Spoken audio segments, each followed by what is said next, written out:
First Thing in the Morning.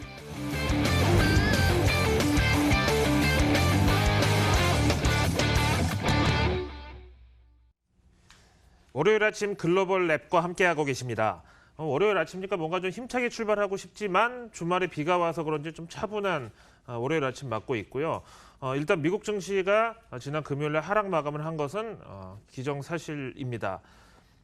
트레이더의 표정에서도 뭔가 좀 신중함 내지는 근심을 읽을 수가 있겠고요.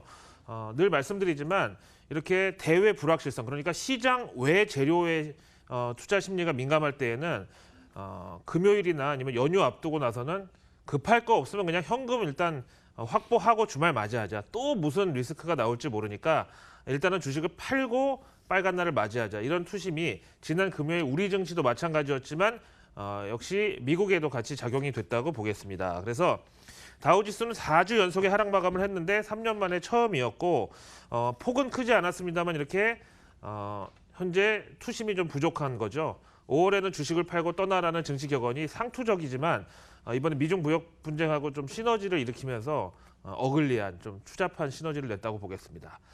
할리데이 리스크 앞에 말씀드렸고 그다음에 이제 거래량도 평소 대비 부진했는데 일부 지금 이제 실적 발표에서 아주 좋았던 종목들에만 손길이 갔다. 그다음에 미중 무역 분쟁에 지금 관세 난타전이 진행 중이잖아요.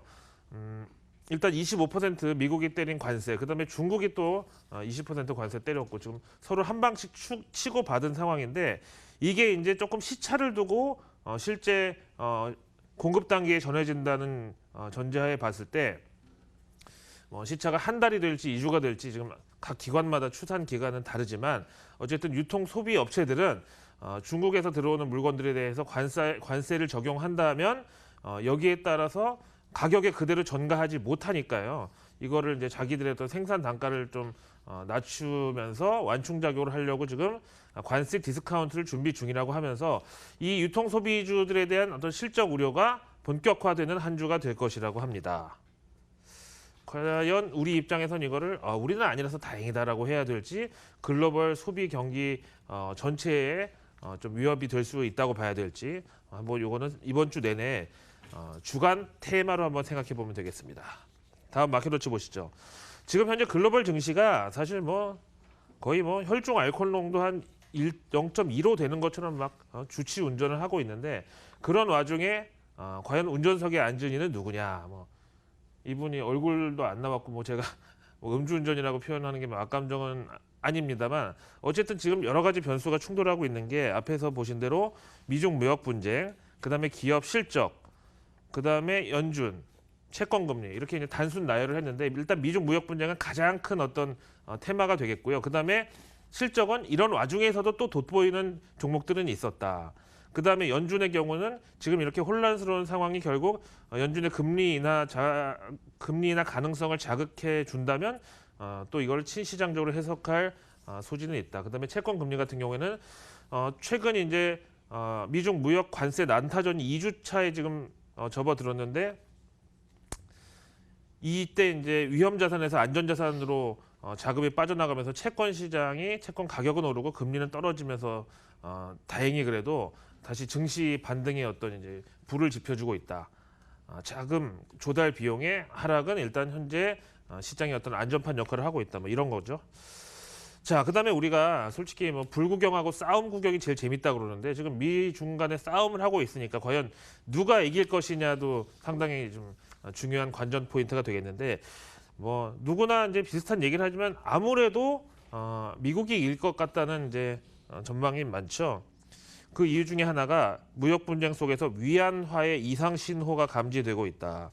트럼프가 관세 부과를 발표한 다음에 위안화 가치가 2.7%나 떨어졌고 위안화 그리고 달러 환율은 이렇게 계속 올라가고 있는데 이번 주에 이게 지금 현재 6.943에서 지난주 멈췄는데 이제 이번 주에 여기 7레벨 여기 테스트가 들어가는데 이게 굉장히 중요하다 그래요. 그래서 인민은행에서도 외환시장에 아무래도 개입을 하지 않을 수가 없을 것이다.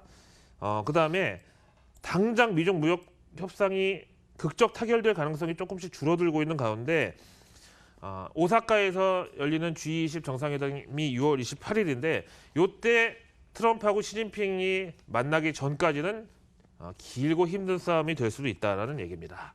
자, 그다음에 중국에서 나오는 외국인들한테 들으라는 목소리를 반영하는 환구15 주말판 보겠습니다.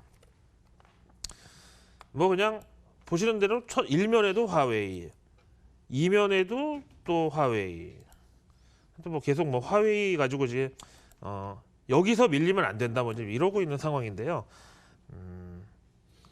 화웨이를 둘러싼 이제 사실은 미국의 공격 그리고 중국의 방어 이런 게 지금 미중 무역 분쟁의 어떤 신호탄 내지는 도화선이 됐다는 시각도 있기 때문에 그럴 가능성은 적긴 합니다만 화웨이하고의 갈등이 잘 풀리면 결국은 미중 무역 분쟁도 해결 수순에 들어갈 수 있다는 분석이 있습니다. 자, 마지막으로 니혼 게이자이 보겠습니다. 사실 5월 초에 이제 골든 위크로 한 10일 동안 쉬는 동안에 그 급락장을 잘 피해갔던 게 일본인데 일본 증시도 최근에 상황이 좋지는 않고요. 엔고가 또 나타나고 있습니다. 황색 신호는 이제 노란 신호니까 좀 위험하다는 신호가 되겠죠. 독일의 경제 예측기관 IFO에 따르면 일본이 지금 현재 우리가 살고 있는 4, 5, 6월 이 2분기에 불황에 진입했거나 할 가능성이 있다라고 얘기했고 지금 아베 신조 일본 총리는 그나마 지금 2번을 연기해가지고 올해 10월로 또 예정돼 있는 소비세 인상에 대해서 과연 이거를 얼마나 시장에서 혹은 경제 참여자들이 불만이 없이 혹은 또 연기를 한다고 했을 때 일본 어떤 재정 문제나 이런 거를 자극하지 않을 좋은 묘수를 꺼낼 수 있냐 이게 본인의 4연임하고 연결돼 있다는 설명이고요. 또 최근에 그 니혼 게이자에서 저는 이거 봤는데 지난 소비세 인상에 반대하다가 결국 책임지고 옷을 벗었던 후지 사토시라고 내각 관방 참여 우리말로 하면 정식 뭐 공직은 아니고 대통령 경제특보 정도 되는 이 사람하고 아베 총리하고 시내 모처에서 식사를 하고 뭐 몇 시간 동안 만난 게 또 이 일본 니혼 게이자의 신문에 나왔어요. 뭐 솔직히 만나려면 몰래 만나도 되는데 이렇게 그렇게 공개된 장소에서 만난 건 어떤 또 소비세 인상에 대한 또 재조정 한 번 더 연기할 수도 있는 그런 뭐 여지를 준 것이라는 해석이 나오고 있거든요. 어쨌든 미국하고 유럽연합하고 일본은 우리의 어떤 대외 수출 비중이 높은 나라이기도 하지만 글로벌 전체 경제의 어떤 핵심 축을 차지한다는 점에서 일본 경제가 나쁘다고 해서 우리한테 좋을 거라는 이런 감정적인 해석은 좀 멀리하는 게 좋겠습니다. 자, 앞에 말씀드린 대로 그다지 힘차게 맞이할 수는 없는 월요일 아침인데요. 과연 떠나간 외국인, 집 나간 외국인은 이번 주에 다시 한국 증시에 돌아올 것인지 현지 전문가들의 시각을 월가 인터뷰로 알아보겠습니다.